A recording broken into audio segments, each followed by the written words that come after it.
네, 안녕하세요. 여러분과 함께 공부하는 테니스입니다. 오차시 오신 것을 대단히 환영합니다. 지금 동아리 시간이에요, 사실은. 그래서 2학년 학생들 중 일부는 동아리 활동 홍보, 동아리 홍보를 하기 위해서 학교에 와서 지금 바깥이 조금 시끌시끌합니다. 그래서 잡음이 조금 섞여 들어가 있을 수 있으니까 미리 양해 말씀드리고 수업 시작하도록 할게요.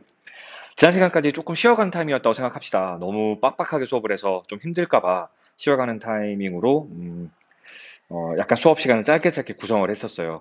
그리고 퀴즈를 풀려고 했는데 지금 밴드에 아직까지 가입하지 않은 학생들이 있기 때문에 퀴즈를 업로드를 해드리지 못하고 있는 상황입니다. 조금 양해해 주세요. 그래서 밴드에 전원이 다 가입하면 그때부터 퀴즈를 업로드 하도록 하겠습니다. 퀴즈가 나중에 들어오는 학생들은 볼 수가 없다고 하더라고요. 그래서 아이들이 다 가입한 상태에서 퀴즈를 공정하게 다 풀 수 있게끔 기회를 드리도록 하겠습니다. 자, 오늘 공부해야 될 내용은 스터디 포인트로 보면 4차시 스터디 포인트예요. 이거 사실 지난 시간에 했었으면 좋았겠지만 시간상 오늘 하도록 하겠습니다. 구하절은 한 덩어리로 모아 주어 단수 취급을 한다. 이렇게 되어 있어요. 구하절은 한 덩어리로 모아 단수 취급을 한다. 이게 첫 번째 스터디 포인트입니다. 우리 1학년 때 주어와 동사의 수일치에 대해서 공부한 거 기억나실 거예요. 뭐 당연한 이야기지만 주어랑 동사는 특히 영어는 수를 중시하기 때문에 주어가 단수이면 동사도 단수, 주어가 복수이면 동사도 복수 이렇게 수일치를 이루어야 되는 것이 기본이거든요. 그런데 뭐 그거 쉽지 어려워요라고 생각할 수 있는데 주어가 길어지게 되면 긴 녀석들 가운데 누가 진짜 주어인지 찾아내는 게 힘든 거였고요. 그거 사실 1학년 때 우리 했었습니다. 이번 시간에 다뤄야 될 내용은 주어 자리에 좀 우리에게 익숙하지 않은 꼴, 이를테면 구나 절이 한 덩어리로 이루어서 주어 자리에 와 있는 경우, 이런 경우에도 사실은 그 절이나 구가 하나의 의미 단위로서 한 덩어리로 와 있기 때문에 그거를 복수로 취급할 만한 건덕지가 없습니다. 그래서 단수로 취급해야 한다라는 원칙을 여러분과 함께 공부해 보고자 해요. 그럼 여러분 여기서 또다시 기초적인 질문을 할 수도 있어요. 선생님, 구는 뭐고 절은 뭡니까? 만약 그런 질문을 하는 친구들이 있다면 선생님 화내지 않을게요. 그럴 수 있습니다. 1학년 때 공부했지만 그럴 수 있어요. 우리가 하나의 단어만 딱 주어져 있는 건 단어라고 부릅니다. 그거 모르는 사람은 없어요. 그죠? 네, 단어를 W라고 표시해 볼까요? 근데 단어와 단어가 결합되어 있어요. 적어도 두 개 이상의 단어로 결합되어 있어요. 이러한 관계를 우리는 구라고 지칭할 수 있어요. 일단 기본적으로. 그런데 이 단어와 단어의 결합의 관계가 잘 살펴보니 그냥 단어와 단어의 결합이 아니라 주어와 동사의 관계를 형성하고 있더라. 이런 경우를 우리는 뭐라고 부르죠? 그렇죠. 절이라고 부르는 겁니다. 즉, 단어 두 개가 연달아 나와 있어. 그리고 하나의 단위를 이루고 있어. 우리는 그걸 구라고 부를 수 있는데 그 중에서도 그 단어와 단어가 각각의 역할이 주어 역할을 하고 있고 동사 역할을 하고 있고 이렇게 한 덩어리로 묶여 있을 때 우리는 그걸 절이라고 부를 수 있다는 겁니다. 여기까지 다시 한번 개념 이해되셨죠? 좋아요. 그러면 구가 주어일 경우는 어떤 경우인가? 우리 한번 생각해 볼게요. 우리 이미 투부정사 공부했었습니다. 그리고 동명사도 공부했었어요. 투부정사나 동명사는 원래 동사에서 왔지만 동사로 쓰일 수 없는 자리에 쓰이기 위해서 변신하는 거라고 선생님 설명했던 것 같아요. 그래서 투부정사나 동명사는 사실 역할이 여러 가지가 있지만 그 중에서도 주어로 쓰이기 위해서라면 어떤 품사적인 역할을 하고 있는 걸까요? 그렇죠. 명사적으로 쓰이고 있는 거겠죠. 왜냐하면 명사에다가 우리는 은는 이가라는 말을 붙여서 해석할 수 있지 않습니까? 그렇기 때문에 이 투부정사나 동명사가 명사적으로 쓰였을 때, 특히 주어 자리에 쓰였을 때, 이것을 우리는 하나의 구가, 즉 투부정사가 이루고 있는 구, 동명사가 이루고 있는 구, 이러한 구 덩어리가 주어 자리에 와 있을 경우 동사는 어떻게 취급하는 것이 원칙이라는 거죠? 그렇죠. 단수로 취급하는 것이 원칙이라는 겁니다. 바로 예문 볼게요, 여러분. throwing unneeded items. 불필요한 품목들을 throwing만 나온 건 아니고요. out까지 나와 있는 거예요. 우리 throw out 하면 버리다 이거잖아요. 불필요한 아이템들, 불필요한 품목들을 버리는 것은 여기까지 해석할 수 있을까요? 그렇지. 이게 지금 동명사 throwing 이끌고 있고요. 그 뒤에 throwing이라는 녀석의 목적어가 따라 나와 있어요. 이런 질문 할 수도 있어요, 여러분들이. 선생님, 동명사라면서요. 그러면 이 녀석은 명사잖아요. 그런데 왜 목적어를 취해요? 좋은 질문. 이것도 사실 선생님이 설명했던 겁니다. 동명사는 비록 문장 속에서는 품사적으로 명사적인 역할을 하고 명사로 쓰이는 건 맞습니다. 하지만 태생이 동사죠. 따라서 동사의 성질을 고스란히 가지고 있습니다. 지금 보시는 것처럼 throw란 동사의 성질을 가지고서 뒤에 unneeded items라는 목적어를 그대로 취할 수 있는 거예요. 얼마든지요.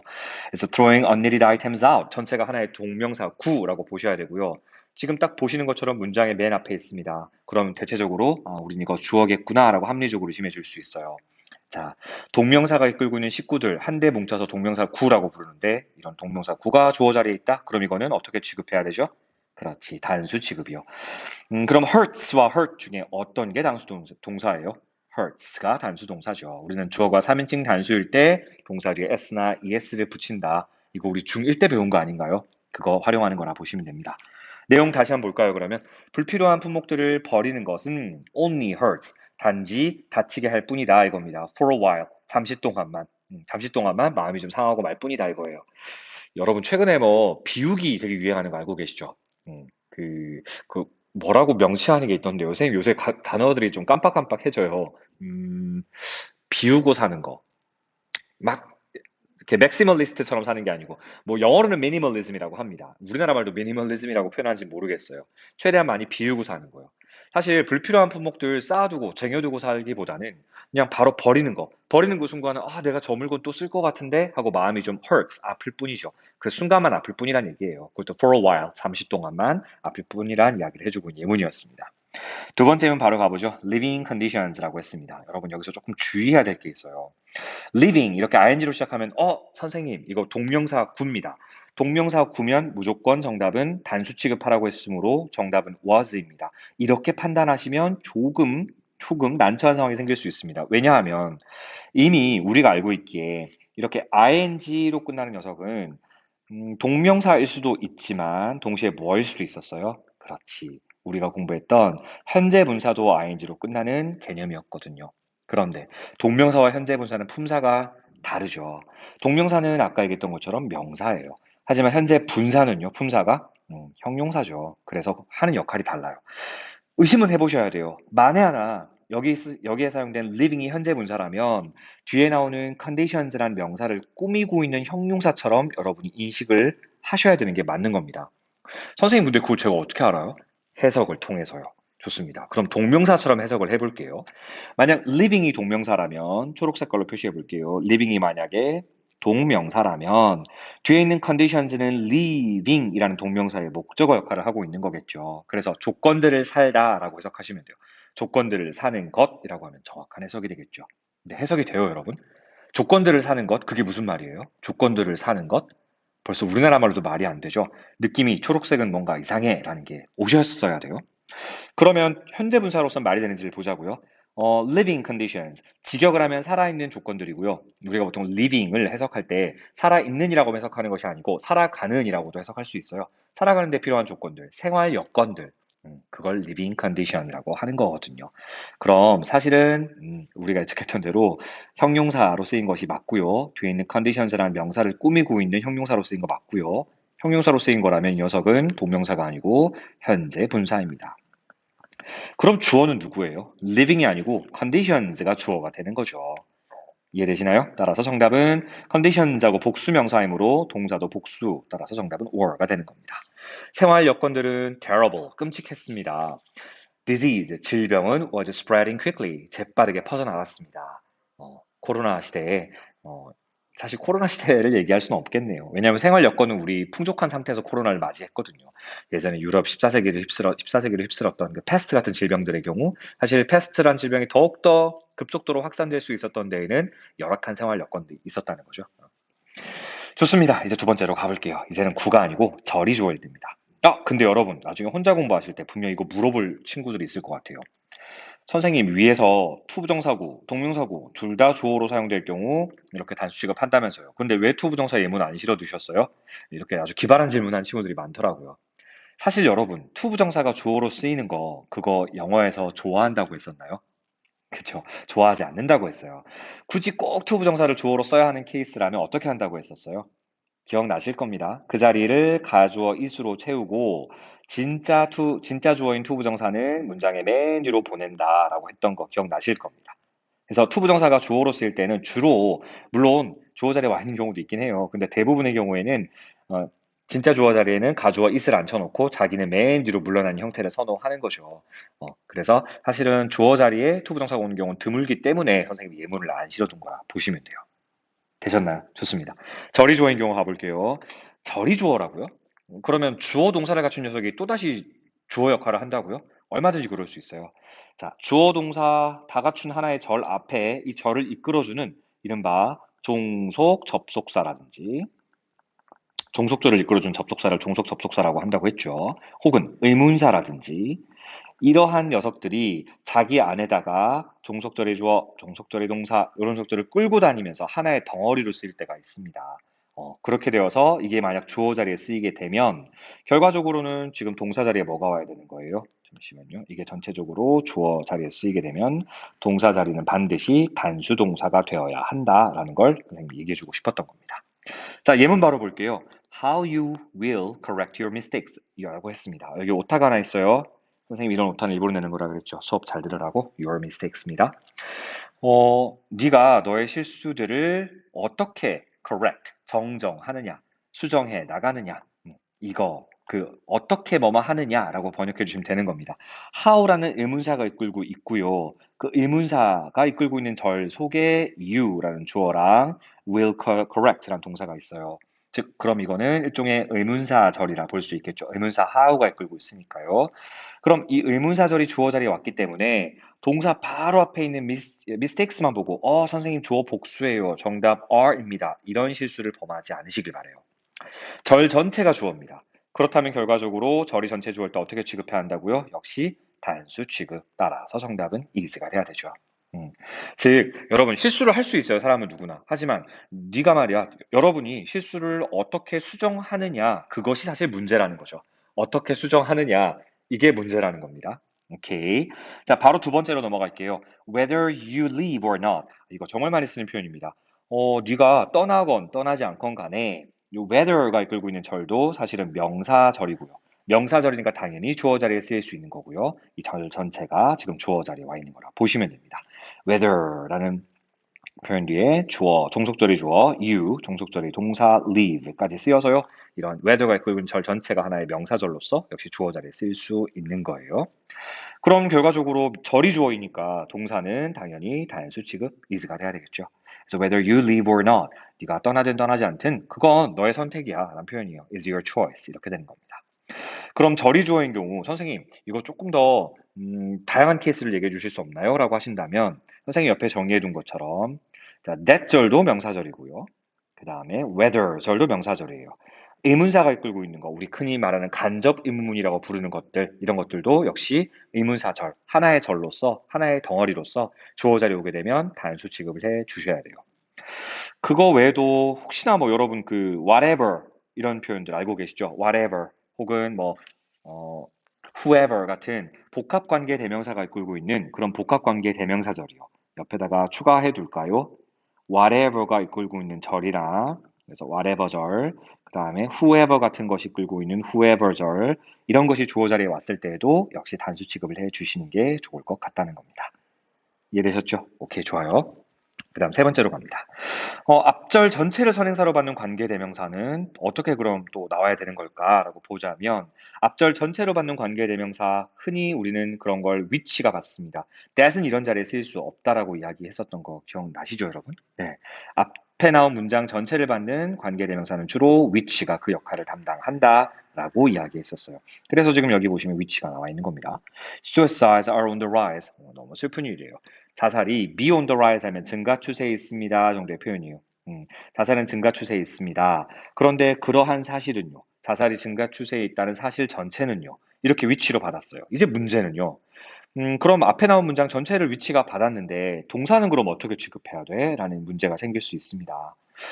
여러분 한번 생각해 볼게요. 주어는 일단 위치입니다. 근데 위치만 보고서 단수냐 복수냐 우리는 알 수 없어요. 위치가 가리키는 선행사를 봐야 되는데 공교롭게도 앞문장 전체가 선행사입니다. 앞문장 전체 suicide란 주어, are란 동사, 주어와 동사를 갖춘 하나의 완벽한 절이죠, 결과적으로. 아까 뭐라고 했어요? 그렇지. 2번에서 절이 주어인 경우에도 단수 취급을 하라라고 했던 거 기억나실 겁니다. 그럼 역시 여기도 단수 취급을 해야 되기 때문에 정답은 indicates가 돼야 되겠죠. 단어 여러분 아시죠? indicate 하면 나타내다 라는 뜻이에요. 나타내다. 네. 자살은 증가 추세에 있고요. 그 자살이 증가 추세에 있다라는 사실은 that이야를 나타내는 겁니다. indicates that. 이렇게 이어지는 거예요. There's a problem in our society. 우리의 사회 안에 문제가 있다는 것을 나타내 주는 것입니다. 이 얘기예요. 여기까지 정리되셨죠? 좋습니다. 자, 그러면 이제 두 번째 포인트로 넘어갈 거고요. 사실 두 번째 포인트는 지난 수업 시간에 선생님이 이미 설명했던 것 같아요. get이라는 동사는 의미는 목적어가 목적격 보호하게 시키다라는 의미로 쓰이는 거라 그랬고요. 이 목적격 보호 자리에 어떤 때는 to 부정사를 사용하고 어떤 때는 과거 분사를 사용한다고 했었습니다. 그 차이 기억나시겠죠? 어떤 경우에 to 부정사를 사용해요? 그렇지. 목적어와 뒤에 나온 목적격 보호사의 관계가 능동일 때 to 부정사를 쓴다고 했었습니다. 능동일 때요. 이제 목적어가 하도록 시키는 것이면 to 부정사입니다. 그 다음에 목적어가 뭐 되도록 시키는 거예요. 목적어가 당하도록 시키는 겁니다. 그럴 때에는 수동 개념일 때에는 PP 형태를 쓴다라고 얘기했었어요. 되셨나요? 그럼 여러분이 앞으로 이런 문제를 맞닥뜨리게 되면 목적격 보호 자리에 to 부정사를 써야 돼, 과거 분사를 써야 돼 라고 묻는 문제가 있다면 항상 목적어의 관계를 따져보시고 목적어가 하는 행동이라면 결국 해야 되는 행동이라면 to 부정사, 목적어가 당하는 것이라면 과거 분사 이렇게 보시면 돼요. 예문 볼게요. Mr. Miller, 밀러 씨는 got me, 나에게 시켰어요. 뭐 하도록? 자, 이제 목적격 보호 자리 어떤 형태를 고르는지를 묻고 있는 거예요. 사실 이 세 개의 보기 중에 하나는 아예 안 되는 거 아시겠죠? 네, 동사 원형, 원형 부정사 이거 안 됩니다. 음, train이라는 녀석은 지금 쓸 수 없어요. 왜냐면 got은 완벽하게 사역 동사가 아니거든요. 의미상으로만 사역 동사거든요. 그래서 train 같은 원형 부정사 쓸 수가 없어요. 그럼 to train은요? 만약에 내가 훈련을 하는 거면 to train이 맞을 거고요. 만약 내가 훈련을 받도록 시켰다면 trained가 되는 걸 겁니다. 여러 가지 판단 기준이 있었죠. 실제로 내가 훈련을 시킬 수 있는 거고요. 내가 훈련을 받을 수 있는 거기 때문에 아직 판단이 안 설 거예요. 뒤에 그런데 딱 보시면 new employees, 새로운 직원들이라는 목적어가 있죠. 이 새로운 직원들을 훈련시키는 거겠죠. 내가. 그죠? 내가 새로운 직원들을 훈련시키도록 밀러 씨가 나에게 시킨 거죠. 말이 좀 어렵나? 내가 결국 훈련을 시키는 거므로 내가 훈련을 당하는 게 아니잖아요. 그렇지. 그렇다면 정답은 능동으로서 to train이 되는 겁니다. 그런 경우 있잖아요. 밀러 씨가 사장님이라고 쳐볼게요. 사장님이 야 신입사원 들어왔는데 네가 교육 좀 시켜 이럴 때 쓸 수 있는 표현이 바로 이겁니다. Mr. Miller got me to train new employees 이렇게요. 정리되시나요? 두 번째 가볼까요? Mr. Miller got this job. 밀러 씨는 이 일이 되도록 시켰다라고 해야 될 겁니다. By tomorrow, 내일까지요. 일은 스스로 하는 게 아니고 당해야만 되는 거잖아요. 느낌이 벌써 왔을 거예요. 그럼 이 목적격 보호 자리에 쓰일 수 있는 것은 능동 개념이 아니고 수동 개념. 원칙적으로 원형 부정사 do는 쓸 수가 없고요. 왜냐하면 동사가 got이니까요. 앞에서도 got이었지만.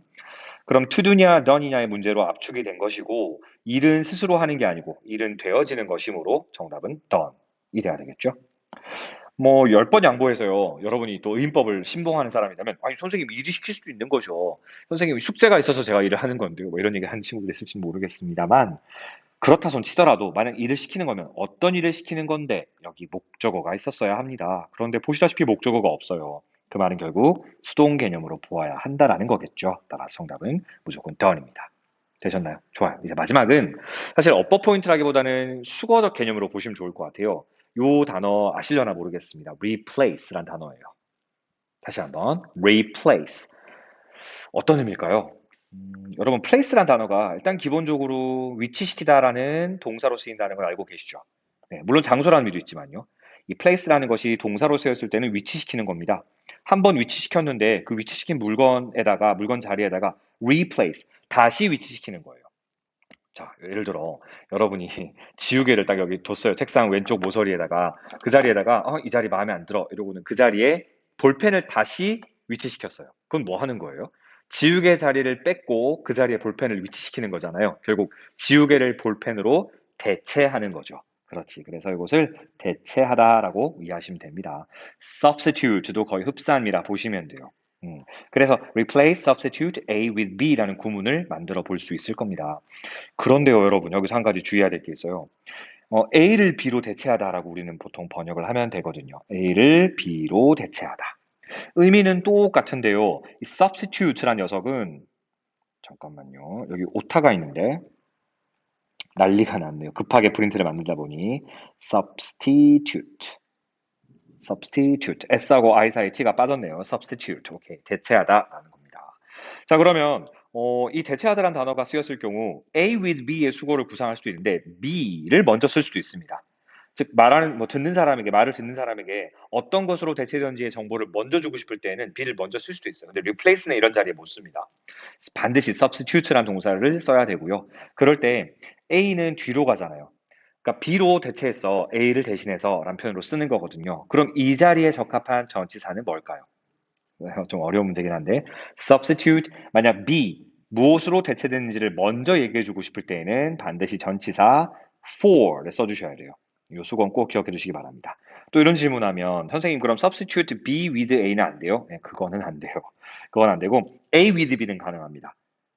여러분 이게 막 헷갈릴 건데요. A는 항상 A를 이라고 외워두시고요. 이 수거 속에서는 B는 B로라고 해석하시면 돼요. 그래서 substitute B로라고 하게 되면 그 뒤에는 반드시 for A, A를 위해서라고 보시면 됩니다. 선생님 저 이거 너무 외우기 힘든데요. 이렇게 한번 생각해 보자고요. replace, substitute A with B 같은 경우는 A라는 것을 B를 가지고서 대체하는 거잖아요.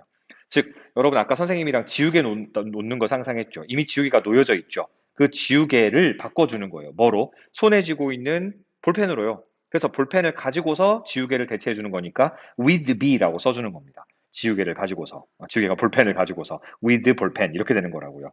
머릿속으로 상상이 되세요? 반면에 B로란 말이 먼저 와 있으면 볼펜으로 바꾼 겁니다. 뭘 대신해서요? 뭘 위해서요? 아, 지우개야, 내 책상 왼쪽 모서리에 있느라 힘들었지? 지우개 너를 위해서 내가 볼펜으로 바꿔줄게. 그래서 지우개를 위해서란 표현을 쓰는 거라고 이해해 두시면 훨씬 더 쉽게 접근하실 수 있을 것 같습니다. 그래서 substitute before A라고 쓴 거라고 보시면 돼요. 보시면 돼요. 아시겠죠? 네. 귀염둥이들이 또 수업 시간에 들어와가지고 네. 이름 얘기해 줄까요? 지금 선생님 녹화 중이긴 한데 네, 김모 네, 이름 얘기하면 안 될 것 같아요. 네, 박모 강현군과 김모 웅민군이 또 수업 시간에 선생님 힘내라고 들어와서 귀여운 애교를 떨고 있습니다. 나가줄래? 그래, 고마워. 네. 이거 편집 안 할게요. 그대로 실을게요. 네. We need to replace the old device. device라는 건 장치란 뜻입니다. 우리는 그 옛날 장치를요, 구식 장치를 새 장치로, 여기서 one은 device란 단어의 반복을 피하기 위해서 쓴 단어라고 보시면 되겠죠. 새 장치로 바꾸었습니다. 이 얘기예요. 이거를 중간에 전치사를 이미 픽스했네요. for로 딱 못을 박아두었습니다. 그럼 이제 어떻게 돼야 될까요?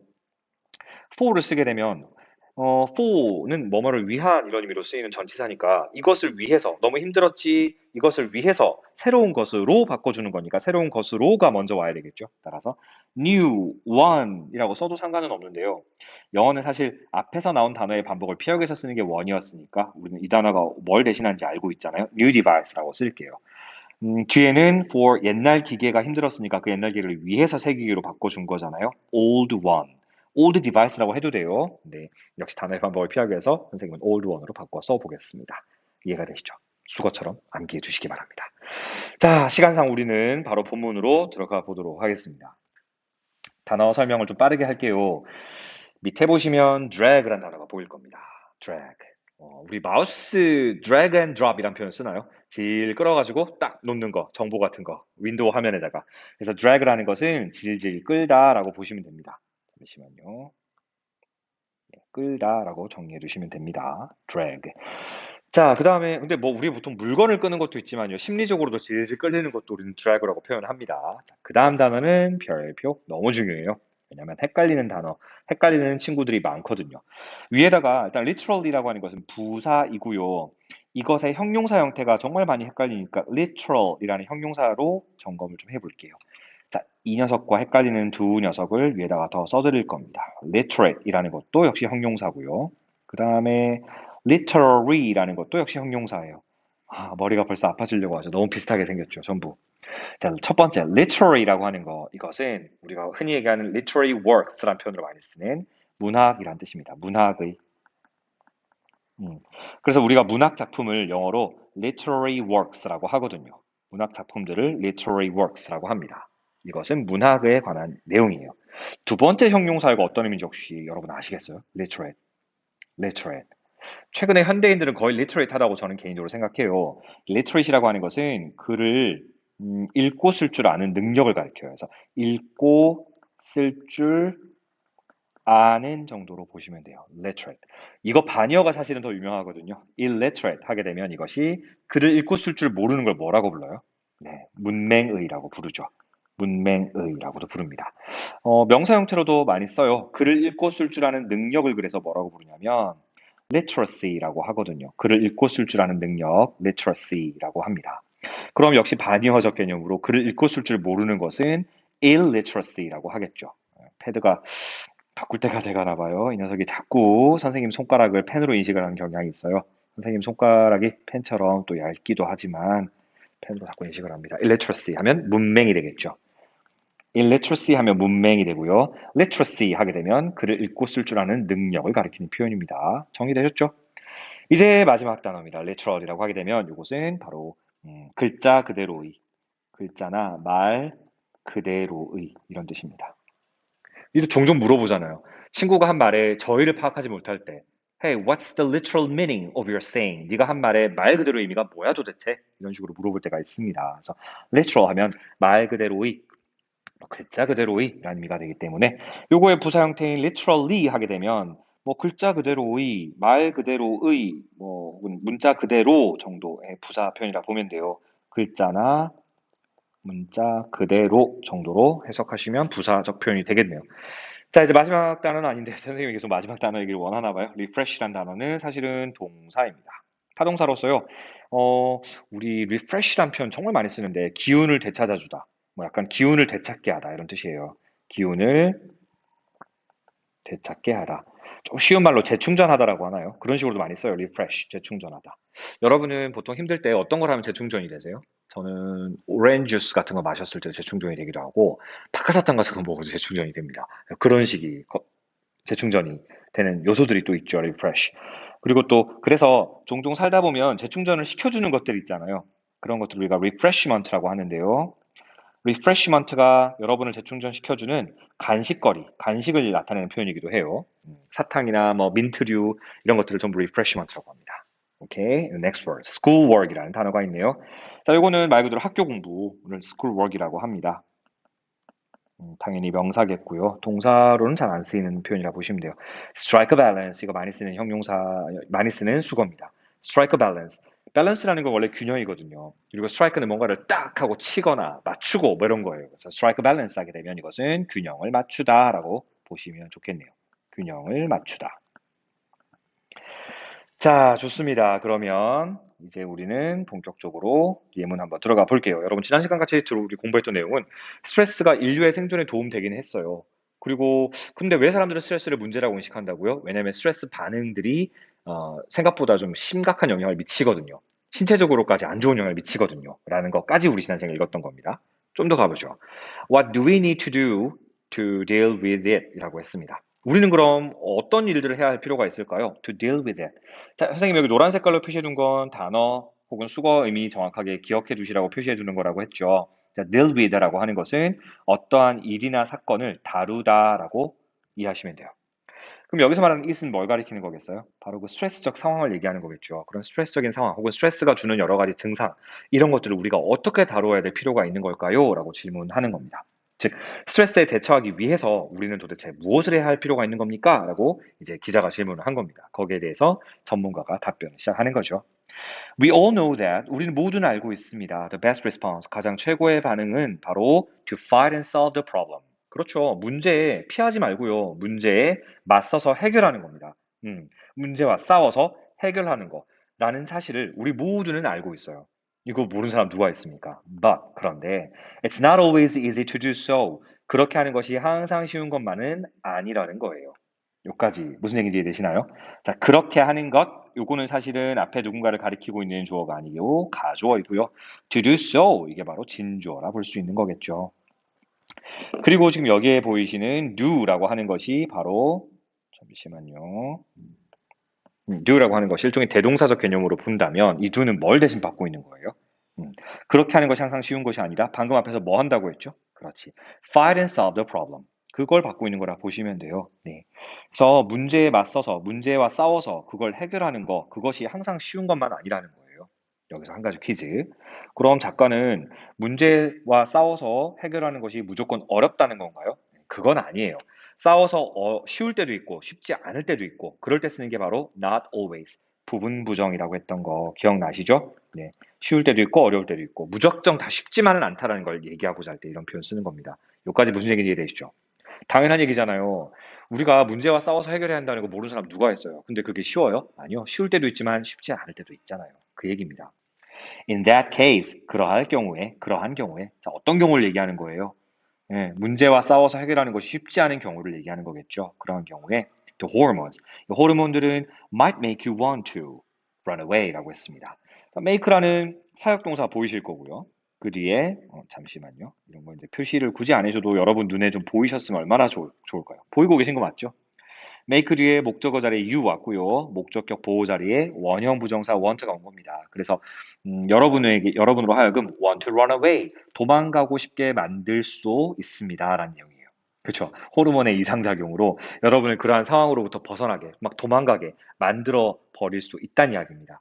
그런데 but running away from your problems, 여러분의 문제로부터 벗어나는 것은 is one of the worst ways to deal with stress. 스트레스를 다루는 가장 최악의 방법들 가운데 하나입니다. 선생님이 바로 빠르게 해석을 해버렸어요.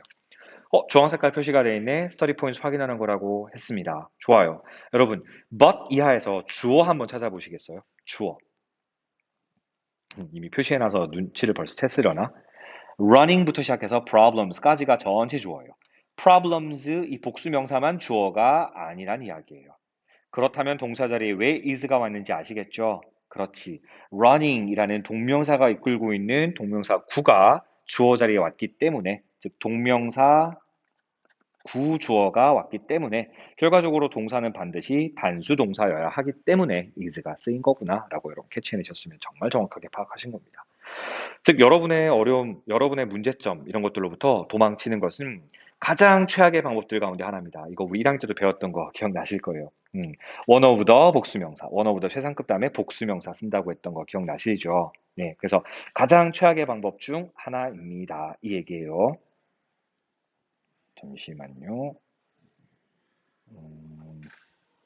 펜 색깔이 갑자기 왜 이거로 변했을까요? 네, 넘어갑니다. 좋아요.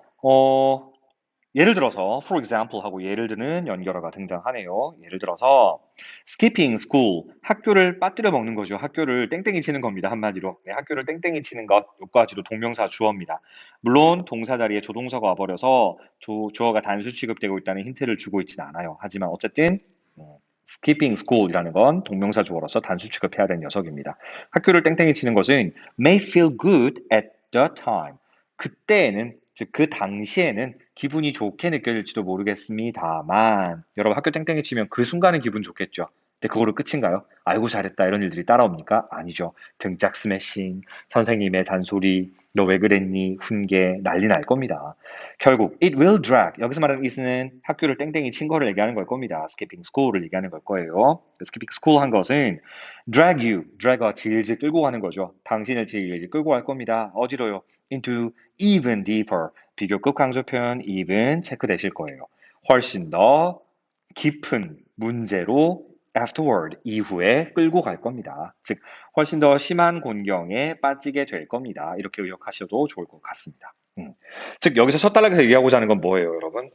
제일 좋은 건 스트레스에 맞서서 싸우는 겁니다. 해결하는 거예요. 근데 그게 쉬워요? 아니요. 항상 쉬운 것만 아닙니다. Not always easy라고 표현했잖아요. 때로는 이 호르몬들이 여러분으로 하여금 도망가게 만들고 싶게 만들 수도 있어요. 하지만 도망가고 싶도록 만들 수도 있어요. 하지만 도망가는 것은 최악의 해결 방식 중에 한 가지라고 했었습니다. 예를 들자면 학교 땡땡이 친 거. 이건 학교가 싫어서 학교로부터 도망친 거잖아요. 그것이 그 당시에는 기분 좋을진 모르겠지만 결국 더 큰 문제로 빠지게 될 거다라고 얘기해주고 있는 거거든요. 여기까지 정리되셨죠?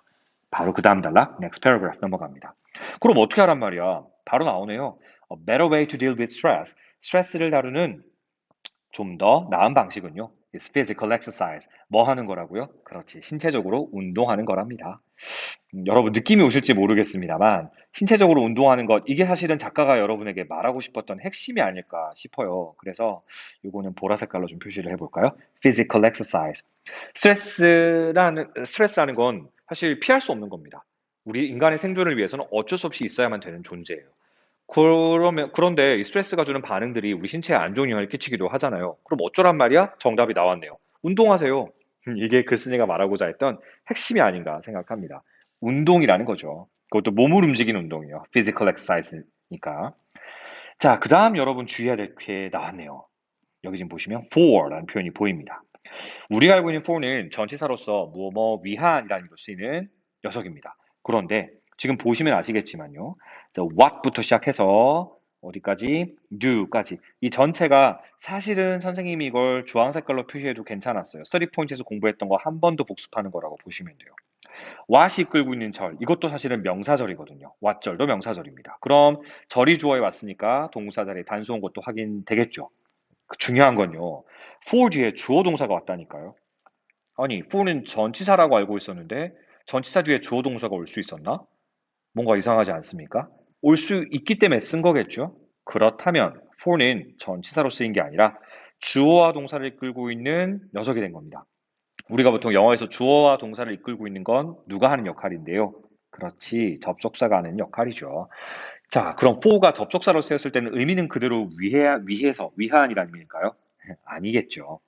for가 접속사로 쓰였을 때에는 이때 의미는 뭐뭐이기 때문에 라는 이유의 접속사예요. 그래서 선생님은 보통 번역할 때 왜냐하면 정도로 번역을 합니다. 왜냐하면 보통 앞에 앞문장이 나오고 컴마 한 다음에 for 주어 동사 나오거든요. 앞문장은 이러해. 왜냐하면 이것이 이거 하니까 이런 식으로 번역하면 정말 자연스러워서 개인적으로는 왜냐하면이라고 번역을 많이 합니다. 그럼 그렇게 가볼게요. 다시 정리해보자면 스트레스를 다루는 좀 더 나은 방식은 바로 신체적 운동입니다. 왜냐하면 이렇게 정의되는 거죠. What the stress hormones really tell you to do. 스트레스 호르몬이 진정으로 tell you to do. 당신에게 하라고 시키고 있는 것은 이 말이에요. 여러분, tell이란 동사 역시도 오형식으로서 목적어 자리에 you가 왔고요. 목적격 보호 자리에 to do 이렇게 to 부정사가 와 있는 것도 확인해 주시면 좋겠습니다. 즉, 어, 스트레스 호르몬이 실제로 여러분에게 시키는 일은 요까지가 주어입니다. Literally, 아까 우리 했잖아요. 말 그대로 move your body and run. 실제로 뭘 시키고 있는 겁니까? 첫 번째, to move your body. 당신의 몸을 움직이고, 두 번째, to run. 달리세요. 두 번째 to는 생략된 병렬 구조라 보시면 돼요. 움직이고, 달리라고 얘기해주고 있다는 겁니다. 스트레스 호르몬이 여러분에게 그렇게 얘기해주고 있대요. 아셨어요, 여러분? 저 몰랐거든요. 스트레스 호르몬이 이렇게 얘기해주고 있다는 걸. 조금 더 가볼까요? exercise, 운동이라고 하는 것은 burns away, 태워서 없애버립니다. extra stress hormones. 과잉의, 여분의, 여러분 몸속에 남아있었던 그 잔존하고 있던 스트레스 호르몬들을 태워서 없애버립니다. 그리고 동시에 뭐 한다고요? 자, 역시 병렬 구조로서 지금 잠깐만 펜이 또 안 나오네요. 펜 나와라 펜. 펜이 안 먹네요. 패드가 말을 너무 안 들어요. 어떡하죠 이거? 여러분 패드를 한 대 때려줄까요? 때리는 게 능사가 아닌데요. 펜이랑 호환이 안 되나 봐요. 선생님이 그럼 일단 말로 먼저 설명하고 펜 다시 로그인을 해볼게요. 네, 이제 됩니다. 자, and라는 병렬 구조를 나타내는 등위 접속사 뒤에 보시면 replaces라고 되어 있어요. 누구랑 병렬 구조를 이루고 있는 거예요? 그렇죠, burns입니다. 첫 번째로는 과잉의 스트레스 호르몬들을 태워서 없애주고, 또한 운동은 뭐 하는 거지? replace them, 그것들을 with others, 다른 녀석들로 대체해준다라는 겁니다. 여기서 말하는 그것들은 그럼 누구겠어요? 앞에 나와 있는 extra stress hormones를 얘기하는 거겠죠. 과잉의 스트레스 호르몬들, 여분의 그 스트레스 호르몬들을 대체시켜주는 겁니다. 뭐로? 다른 것들로. 자, 어떤 다른 것들? others 위에 보시면 대절이 이렇게 꾸며주고 있습니다. 관계대명사 대시죠. 왜 선생님 보자마자 관계대명사 대시라고 하게요? 네, 이거 주격 관계대명사입니다. 뒤에 보시면 주어가 없으니까요. 이건 주격 관계대명사예요. 당신을 행복하게 만들어주는 다른 어떤 것들로 이 스트레스, 과잉의 여분의 스트레스 호르몬들을 대체시켜 준다는 겁니다. 누가요? 운동이요. 운동 너무 좋은 거네. 여분의 스트레스를 태워주기도 하고, 심지어 그 여분의 스트레스를 여러분을 행복하게 만들어주는 다른 것들로 채워주기까지 한다니까 운동 하셔야 되겠네요. 좀 더 가보죠. Then, 그리고 나서 your body, 당신의 몸은 will be refreshed. 뭐 될 거라고요? 재충전될 거라는 거죠. And ready, 또한 준비가 될 겁니다. refreshed라는 거 이거 과거 분사예요, 여러분. 과거 분사는 형용사인 거 아시죠? 형용사와 형용사가 병렬 구조로 연결된 거니까 문제될 거 전혀 없습니다. 그죠? 여러분의 신체는 재충전이 될 것이고요. 준비가 될 것입니다. 뭐 할 준비가 돼요? To meet the next challenge. 다음 도전을 맞닥뜨리게 될 준비가 되게 될 것입니다. 운동 너무 좋은 거네. 마지막으로, finally, strike a balance. 여러분에게 명령하는 겁니다. 동사 원형이 문장에 맨 처음에 와 있으면 이거 명령문이라고 했던 거 기억나시죠? 네, 그래서 strike a balance 하게 되면 균형을 맞추세요라고 번역하시면 좋을 것 같아요. 무엇과 무엇 사이에? 자, 우리 between A and B 하게 되면 A와 B 사이에라고 했지 않습니까? 펜 인식률이 생각보다 너무 떨어지네요. 아이패드 쓰는 친구들 가끔씩 이런 펜 인식을 못하는 상황 어떻게 해결하면 좋을지 이거를 선생님 개인 그 안 되겠어요. 이거 선생님 펜촉을 끼워놨는데 펜촉을 벗기도록 하겠습니다. 펜촉을 벗겨도 똑같은 색상이 나타나네요. 죄송합니다, 여러분. 이거 제가 편집할 수 있는 시간적 여력이 안 돼서 바로 올려야 되는데 펜 인식을 자꾸 못하는 상황이 벌어지고 있어요. 이제는 되겠죠? 네, 됐습니다. Between A and B 해서요. A와 B 사이에 균형을 맞추세요 이겁니다. 여러분 근데 온라인 수업이라고 너무 완벽한 것보단 평상시 오프라인 수업에서 하는 것처럼 이런 약간의 허점들이 있는 것도 나쁘진 않죠. 이렇게까지 자기 정당화를 하고 있습니다. 넘어갈게요. 그래요, 여러분. 일과 놀이를 좀 이렇게 균형을 맞춰야 될 필요가 있어요. School is important. 여러분에게 학교는 물론 중요한 곳이긴 해요. 그렇다고 해서 it is not everything. 그 학교라는 것이 모든 것을 의미하는 건 아니죠. 전부가 아닐 거예요. 여러분 인생에서 학교가 전부는 아니거든요. 이런 얘기 했다고 또 어머니한테 엄마, 우리 데니 선생님이 학교가 전부가 아니래라고 얘기를 하시면 선생님이 또 항의 전화를 받을 수가 있겠죠. 인생에서 중요한 건 많습니다, 여러분. 제 개인적으로 생각할 때는요. 근데 적절하게 균형을 맞춰야 된다는 것 같아요. 조금 더 가볼게요. When you plan your week, 여러분이 여러분의 주를 계획할 때 schedule time. 여러분, schedule이라고 하는 것은 명사할 때는 계획이란 뜻이고요. 동사할 때는 계획을 짜다라는 의미로 쓰이기도 합니다. 선생님이 미국식 영어를 구사하니까 schedule이라고 발음했죠. 영국에서는 발음을 schedule이라고 하지 않아요. schedule이라고 합니다. schedule, 영국식 발음이에요. 영어 듣기 하다가 갑자기 schedule 듣고 나서 schedule를 왜 찾지? 이러지 마세요. schedule처럼 계획이라고 보시면 돼요. 계획 혹은 계획을 짜다. 여기선 동사로서 계획을 짜답니다. 시간 계획을 짜세요. 뭐 할 수 있는 시간 계획? 투부정사의 형용사적 용법이겠네요. To get school work done. 학교 공부를 할 수 있는 그런 시간 계획을 짜세요. 이거 굳이 설명 안 해도 되겠죠. 학교 공부가 스스로 하는 게 아니고 학교 공부는 되는 거죠. 여러분에 의해서 수동 개념으로 done 쓴 겁니다. 자, 그런데 학교 공부를 할 계획만 잡으라는 건가요? 그건 아니고요. Also, 또한 schedule time to have fun. 그렇죠. 놀 시간, 놀 시간도 좀 재미를 볼 수 있는 그런 시간도 계획을 잡으라는 겁니다. 놀 계획도 세워야 됩니다. 여러분, 잘 놀 수 있는 사람이 열심히 공부도 할 수 있는 거라고 생각을 해요. 그래서 when it's time to enjoy yourself, 여러분 스스로 즐겨야 될 시간이 되었을 때는 try not to worry about school or homework. 이거 정말 중요합니다. 학교나 어떤 숙제에 대해서는 걱정하지 않으시기를 바래요. 이 얘기예요.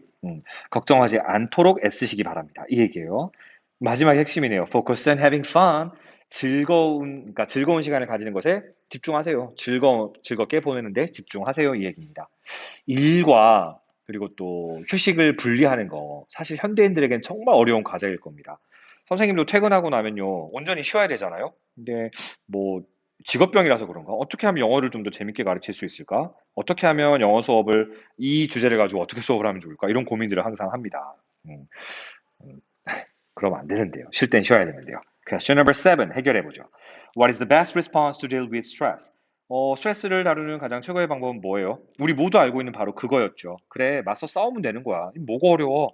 맞서 싸우면 돼. 이거였죠. 근데 사실 그게 쉽다, 어렵다? 네, 어렵다라는 것이 그 작가가 말하고자 하는 내용이었습니다. 이제 question number 8 가보죠. What is the way? 잠시만요. 선생님이 What is the way to strike a balance between work and play when you plan your week? 여러분의 한 주를 계획할 때 놀이와 그리고 또 공부, 학업 이런 거 사이에 균형을 맞출 수 있는 방법은 무엇입니까? 라고 했고요. 여기서 대놓고 그 얘기했잖아요.